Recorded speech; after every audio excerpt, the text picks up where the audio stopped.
What is going on, you guys? It's your boy Looney Pack, and I'm back with some Overwatch gameplay. And in this video, I'm going to give you guys my top 5 tips that I find helpful in competitive matches.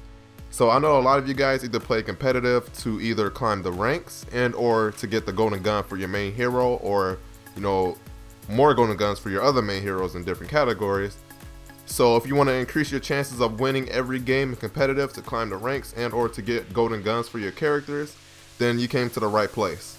My very first tip is to learn more than one character. I know everybody has their main hero that they love to play with, but in order to be more valuable and versatile in competitive matches, or any game mode for that matter, you have to know more than one character because you have to be able to adjust to any situation that's thrown at you.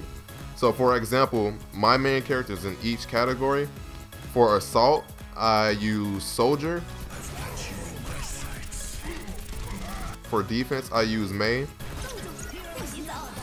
Tank, I use Roadhog. And Support, I use Mercy.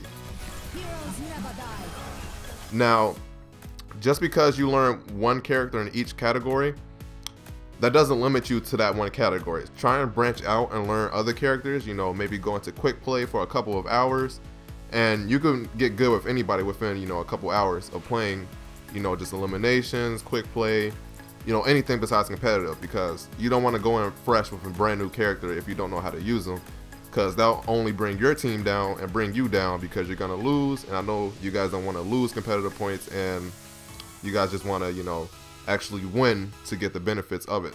So a little sub tip for that tip, pick a character that interests you, go into quick play and just play, a few matches, not a couple. Play a few matches, for a couple hours. Get the hang of them, their abilities, their ultimates.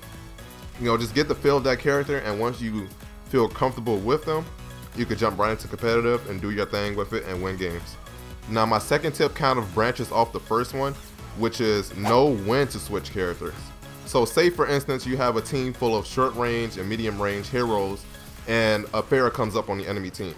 Now if you guys have short range to medium range, you most likely can't kill Pharah unless you have somebody with long range weapons. So for that situation, you will most likely switch to Soldier 76 because his gun can easily take out Pharah in no time. Or say you're playing as Genji and you're going head to head with a Winston. Obviously you can't really do much against Winston because Genji can't deflect anything Winston throws at him.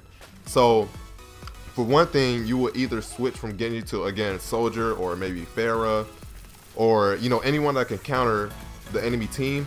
As long as you can counter their heroes, then you're pretty much set to go when it comes to actually going out and battling as a team, because if your team has an advantage over the other team, you're most likely going to wipe them out, and if you wipe them out, it'll be an easy game for you and the rest of your team. So like I was saying with the first tip, learn as many characters as you can, because the more heroes you know, the more valuable and versatile you are, and you can pretty much set up for any situation, and you can go against any other hero and counter them with no problem. This third tip is probably the most underrated, but the third one is know the maps. Now every time you're in a competitive game, if the other team has a Soldier, or even on your team, you always notice that Soldier has the higher ground.